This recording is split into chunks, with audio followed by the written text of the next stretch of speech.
Number one, if, and that's a big if the board maintained the mill rate, which was published in the paper, if they did that, the average home of $275,000, the increase on the school portion would be about $32 a month. It's the same amount. People don't have to guess what it would be. It's what was sent out in the tax notice 2 months ago. Those assessment notices. Yeah, those assessment notices. So some people are reading this and they think, oh my gosh, they're going up 30. This is old news. This news went out to every single property tax owner in Catoosa County. The tax office sent the notice out months ago. And they said on the notice, that's not your bill, it's the notice. Estimated. Yeah, it's the notice, and all it says is, if these boards, the taxing authority boards, the cities, county, and school, were to adopt the same millage rate, if it stayed the same, if it stayed the same, this is what your tax would be. It's not something new. This is not a new story. This is not a new tax. This is what was published and put out by the tax office a couple of months ago. We have to, by law, post something in the newspaper that says, hey, the board is considering a mill rate. It's called a tax increase notice. And we have to put that in the paper. People don't understand what this stuff means, and it's remarkable to me how much misinformation even the news is putting out, because they don't understand it. They just do not get it. I don't think people understand. We already know I've cut all the positions I can cut, Judy. 40 teaching positions this year. I want to know who else has cut 40 teaching positions and then 20 parapro positions, and then we cut 7% at the county office, 5 or 6 people. We've cut 70 spots and saved $5.6 million. That's in stone. Including me. I don't get paid on a furlough day. The county office does not provide me a car. They don't put money into a money market account for me. People are trying to figure out what superintendents make. There's a reason that it's hard to find that out. It's because different superintendents get all kinds of different things. Everything I make, you see it in we post it. So when people are trying to say, you made more money than the governor, somebody came up to my wife the other night in the meeting and said, is there a superintendent's mansion like the governor's mansion? What I'm trying to say is this: there's so much misinformation. It's everywhere out there, and so people have to be smart and listen and stop misinformation. Email me. I will. You know how many emails I've got about all of this, Judy? How many do you think I've gotten? 4,000. Less than 5. I have received, I'm the superintendent, less than 5 emails. If people want the right, accurate information, stop going to Facebook, and some cases even the newspapers. Email me. If you email me, guess what? It's in writing.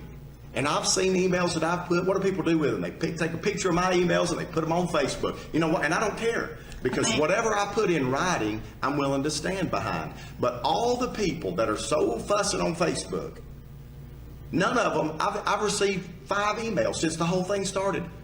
There is too much misinformation everywhere. 925, 30, something like that. We have teachers that quit. Unfortunately, I may have had 2 quit today.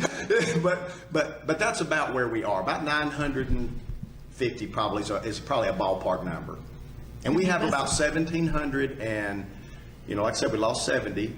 And we let go of 70, so by attrition. We didn't come to you and say you don't have a job next year, you're fired. We did not do that. That's a riff. What we did was we said this: When every year about 150 people leave the school system. Remember, we're the largest employer by far in Catoosa County. So when those people left last year, when I went to new teacher orientation, there were 96 teachers in there. This year we had about 50. So we just didn't fill those spots again. Be able to do it. I was talking to Gloria Hunt yesterday. I was calling her about something else, and she said that she said, I hate to do this, but we have to do it. So, They take this very serious. yeah, what I was saying to you people is don't go to the school board meetings. I was trying to get a handle on if it matters. Okay, so evidently it matters. It does matter. So speak up. And that's like you said, I want to say that, both sides, because sometimes the only people shows up at a meeting, and Randy can tell you this, are people that are angry. The people that are happy don't show up because they like the way things are going. Yeah. But you've got to do both, because if I only hear one information all the time, I think, well, that's what everybody's thinking. So you can't do it that way. You've got to also step up and say, okay, we like the way things are going, or we don't. You're welcome.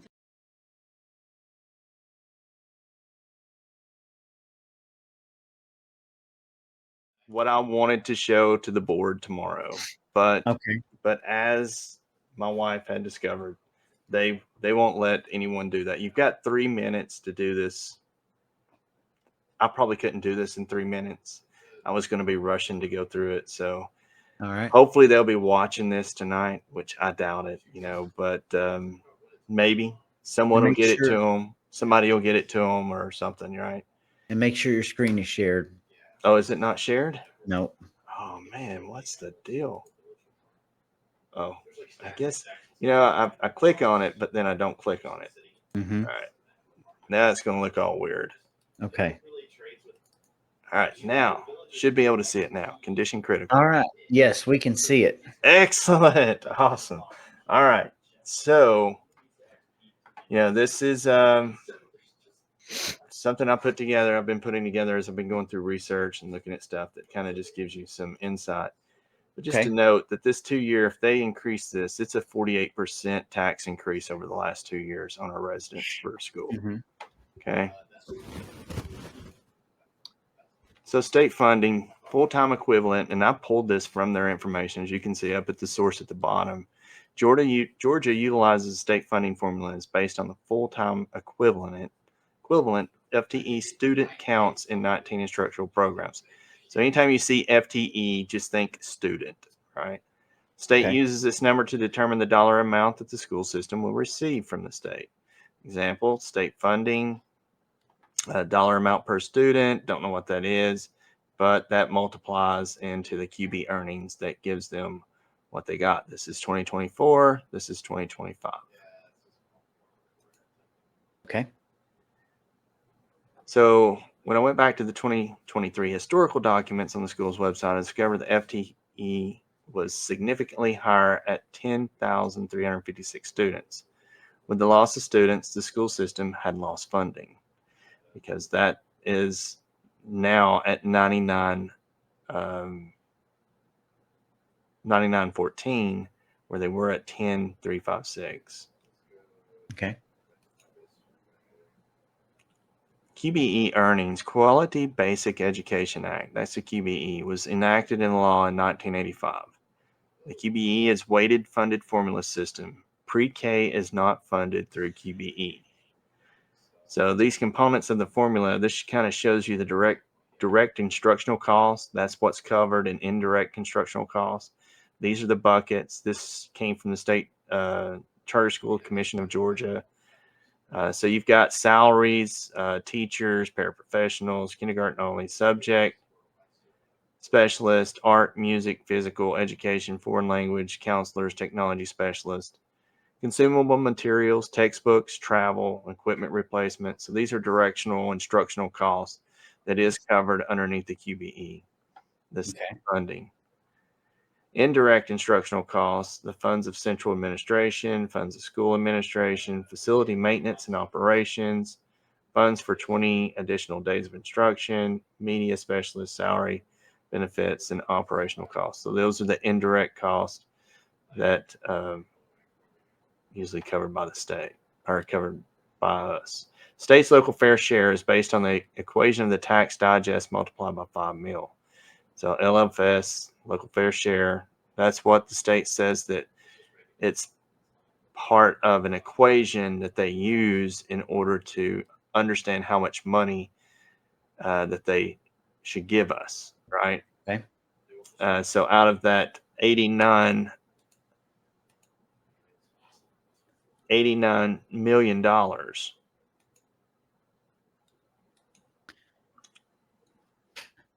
Hey, Nick, is there any way that you can pull this up a little bit higher? Higher? Yeah, I don't know if you can or not. Pull your screen up a little higher.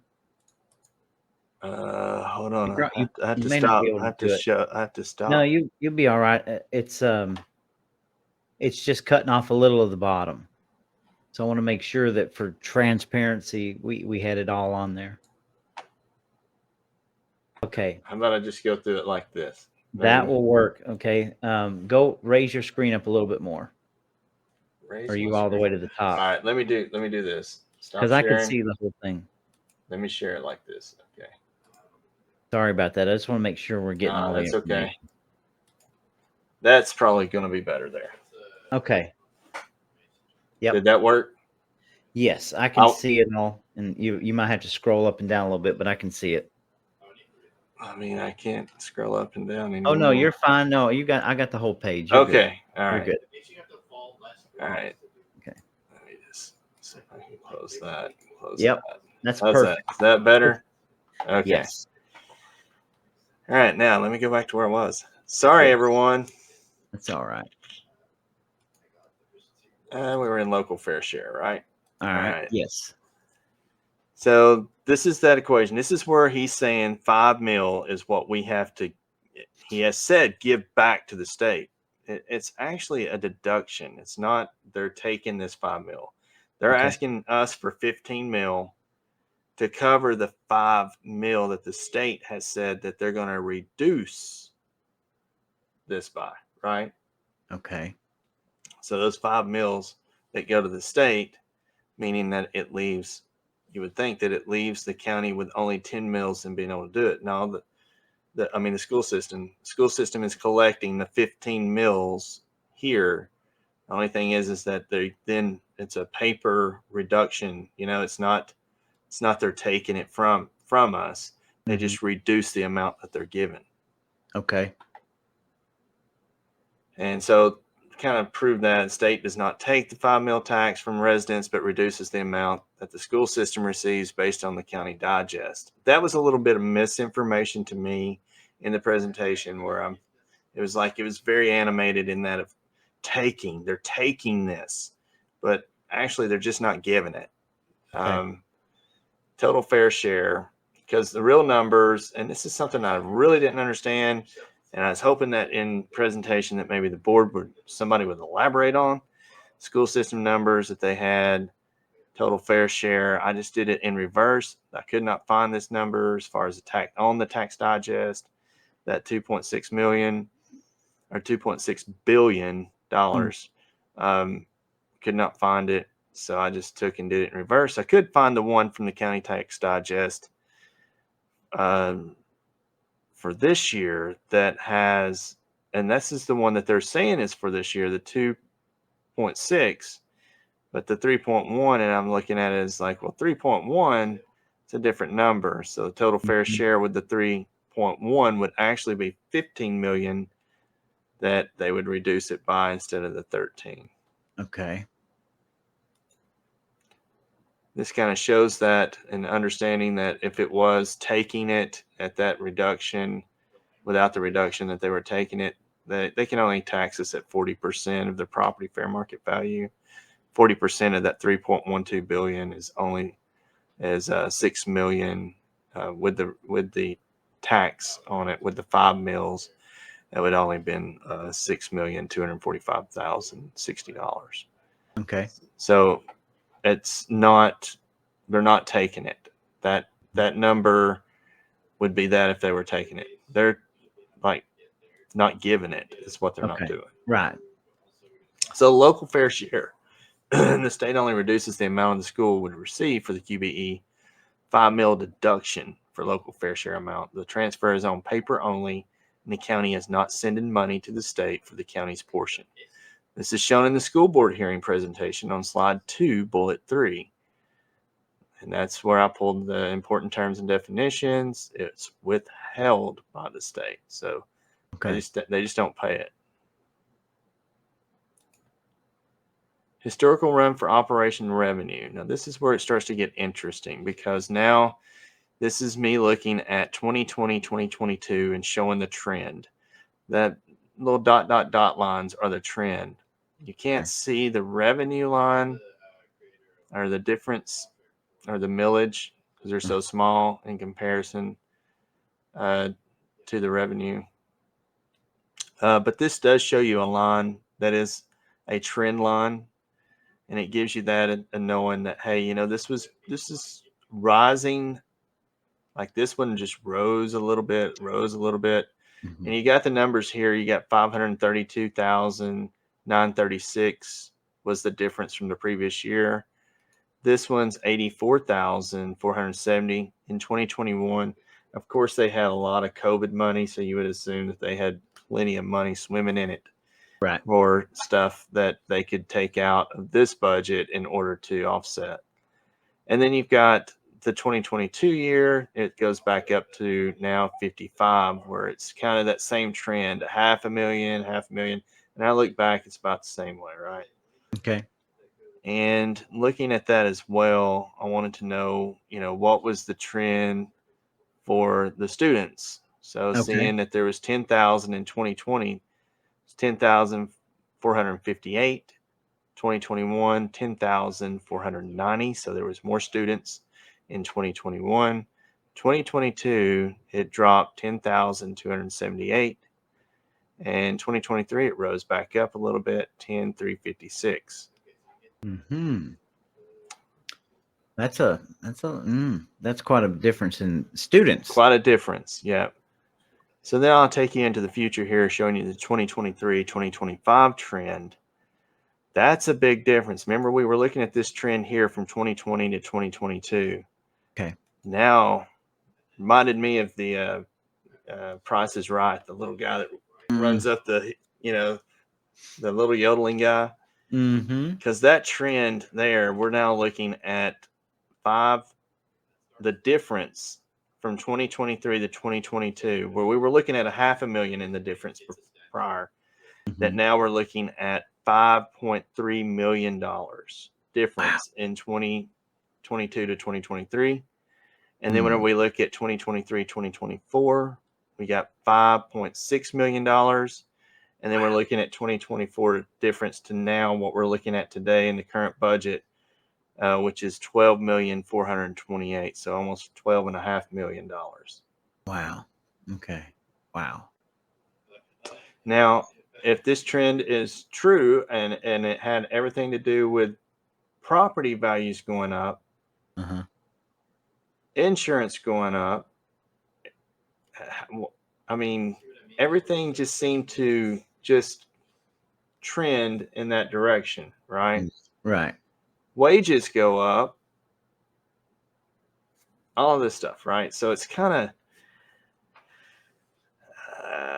of, you're looking at, in this time period right here with what I've got shown on the screen, an increase of 23, about $23 million in 2 years, 3 years. Wow. Wow. And here's the trend for the kids. Wow. Right? So now we're at 9914 in the school system, where we dropped. Wow. That many students have dropped in the Catoosa County schools. Yes. So this is where we were tracking 2021, 22, 23, 24. Right? So now you've got a reduction from 9914, 10,356 to 9914 in 2020. And where did these numbers come from? The school themselves. The school themselves. I got them off of their budgets. Okay, so this is all of their information. So you're talking about a drop in students in Catoosa County that big, and it all came from their budgets. Yes. Wow. Wow. That's pretty wild. That's kind of hard to wrap my mind around. Yes, and you can get their you can go to their finance online and you can see these numbers in their budgets. It'll be a page that looks like this.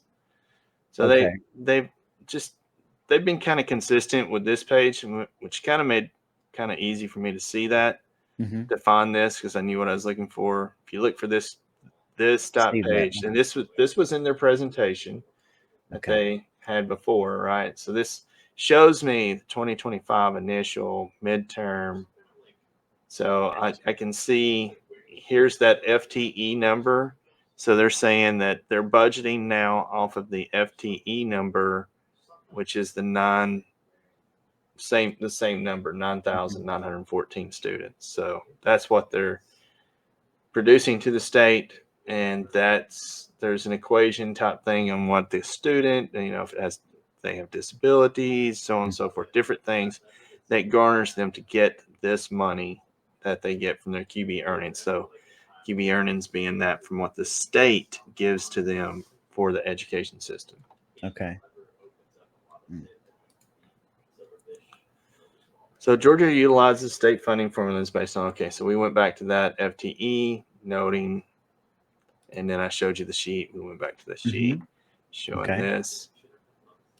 And then I thought I might give them some population and earnings statistics here that, I went and got. This came from the U.S. Census 2022. They're saying that our population is around 67 and that we have a $67,000 median income. Okay. Northwest Joint Development Authority, who we pay $112,000 to gather information, intel for Mhm. that of economic development. They had us at 69,108 as a population, with $35,145 as our median income. Wow. Okay. That's quite a bit different. Yeah. Hmm. U.S. data shows only a 3% increases in wage. Whenever you look at with that of inflation and how that came around, you've only got people have really only made even if you got a raise, you're Mhm. only made 3%, Mhm. right? From Yes. 2020 to 2024. Uh-huh. Home prices are up. Average home price is 275, 350K here in this area, up 6.8% from last year. Current 30-year fixed interest rate, 6.5 to 7%, with 20% down. So you're looking at 20% down, $70,000 on a place where you can then before you can move in, right? Wow. So home square footage, right? The payment, you've got a monthly payment on a 2,300 square foot home at $370,000. That's a $2,195 a month payment. Wow. Wow. 1,700, 295, $1,798 a month. 1104 square footage, 250K, 1.527. These houses came from this area. I didn't pull them out. That's one of the things, like he did a slide that he was trying to compare this information in the presentation where he showed Buc-ee's and he showed In-N-Out Burger. You know how close? You know how close Actually, you know where the closest In-N-Out Burger is? yeah, and let me tell you, I've ate at one before. They're in California, and I ate at an In-N-Out Burger. So yeah, they're not anywhere around here. The closest one is in Houston. It's 12 hours, Oh, is it? 12 hours Yeah, and 6 minutes away from here, from my that's right. house. They did move into Texas. That's And right. so that's Yeah. one of the things with the school superintendent. What I saw was he inflated information. He Mm. used information that was outside of this area. Hmm. And that was kind of in some ways where I felt he is disconnected from us in that standpoint, right? Hmm. Why on earth would you use an In-N-Out Burger, or even a Buc-ee's for that matter? They're spaced out pretty. We've got one Buc-ee's Yeah. that's Yeah. 45 minutes away that's in our state. There's only two in this state, I think, total. There may be three now.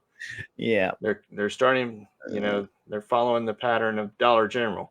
Right. But that Buc-ee's, when I looked up Buc-ee's and I Mhm. looked at the quality of life that the people have that work there, they make good money, Mhm. but they do not get to take a break Mhm. during their shift. They have to stand constantly. They're constantly all over the place. Oh And yeah. one guy said it is Black Friday every day at Yeah. Buc-ee's. Well, I've never stopped by Buc-ee's where I wasn't almost mortally terrified with the amount of people. Yeah, So, right. yeah. It's Right. crazy. It is pandemonium. And so we get to this slide, and this comes from our NGRC, which is North Georgia Regional Commission. Stephen Henry's on that board, so he should know all about it. Okay. Threatened, potentially impacted. You guys are safe over here, but look at all of this right here. Rapid development, Mhm. threatened, potentially impacted, all of Oh, this yeah. right here. Oh, Highway Now, 2 is a nightmare. initially, I put something out there because I saw the school board attacking the state. I seen people getting, everyone was pointing fingers, right? Just Oh, yeah. everyone In that just, camp. doing this number. And I put something out there that said, here's this, you say this, here's what they say, but here's what I say. It's development.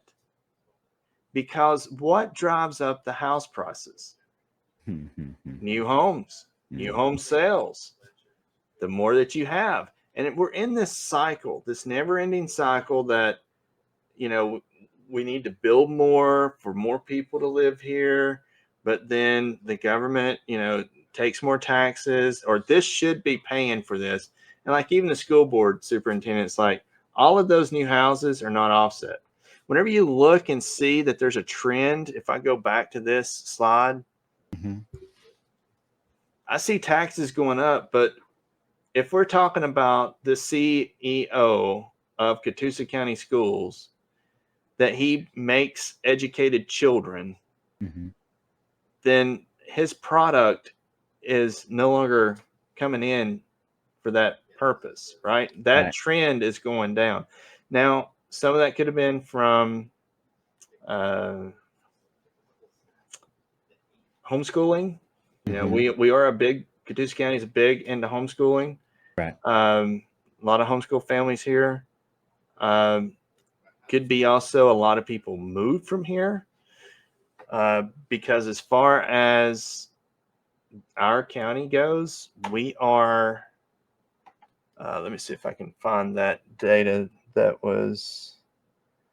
is great. Somebody posted this on Facebook, I think, and it's not a Facebook; it's just a link. Okay, It so we're had not some talking about misinformation, right? We're talking about no. It had some okay, great just data. making sure. Just making sure Uh, people are aware that this is pulled straight from their presentations and the public data that you can get a hold of, right? Yeah, and I can't. I thought I had it pulled up, but it talks about what it costs to live in Catoosa County. It costs more to live here, and I looked at 9 different counties, right? Okay. Um, Walker, Dade, um, Whitfield, Murray County, Hamilton County, Bradley County. I can't remember all of them, but there's 9 different counties that I looked at. Hmm. And out of 9 counties, Catoosa is number 2 as cost to live in this county. Wow. We are I believe number that. 2. I believe that. Um, and with more development, and we're seeing it more and more, Tons more. then it's going to it's going to impact us Right. And more. we have a state income tax and we have sales tax and we have East Plus tax and all these different taxes and tax. And Well, think about it. Whenever you pay this school tax, it was paid for by money that was already taxed by someone else. That's the spinning cycle that we're in. I see. One of the things that the school superintendent said was that school systems are like they're an indicator themselves. Okay. If they're failing, if they're going down, it's an indication of your society. If they're going up, it's the other way. He goes, it's like the canary in the coal mine. I remember. Well, so is this data. So we Yeah. have to ignore, we don't ignore the signs. 14 meals is where it needs to be.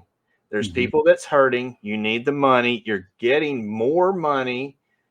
You've already got in this budget, you've got planned with the last 2 years, you've got nearly $20 million. It's going to be there. You're going to lose the 2.5, $3 million that you may lose on the 14 mil by giving up that 1 mil, but give that 1 mil up for the people. Mhm. You need to do your part. You know, there's a song that I like by this band that's called Poor Man's Poison. Great band. If you ever want to check them out, check them out. Writing it down. The song is called Give and Take. And that's where we're at. Are you, the school board, going to give, or are you going to continue to take? Because we have no choice but to give. If Right. we don't give, then we lose everything. We lose our homes. Yep. That's where we're at. So you, the school board, need to look at this as a give and take. We live in this community just as much as everyone else, which, hey, as a matter of fact, I did also, I don't know how accurate it is because I couldn't find everything, but I did do some research, and it looks like that as far as the workforce goes and that of the teachers in our county, that it's really about 60 to 70% that live here. The other 30%, I don't know. I don't think that they live here, or Okay. property owners. 60% were property owners that we could find that they own property here in this county. Right. 60%. And that was measured off of about 6, 7 schools. We didn't Okay. do every one of them. We kind of just did up around the line, but Right. that was about average there, 60%. Yeah, and let me reiterate again, none of this has anything to do with trying to take money away from the teachers. Lord, judging by the numbers we went with last week, compared to all the raises that took place, I saw a 0.6% raise for teachers. I think that's ludicrous. I mean, our teachers are very important. The custodial staff is very important. We all want the best for our children. And that's where I think that will get exploited when you're challenging something like this 30% property tax increase, because it's real easy to be looked at as somebody who's, we'll just fire all the teachers. I don't think anybody's saying that, but to me, your presentation is very, very good, straightforward. Something is not adding up here. That's right. And all I see are fluff pieces and the hand out in front going, don't come at me, bro. This is not my fault. When you're breaking down their own numbers that just doesn't make any sense.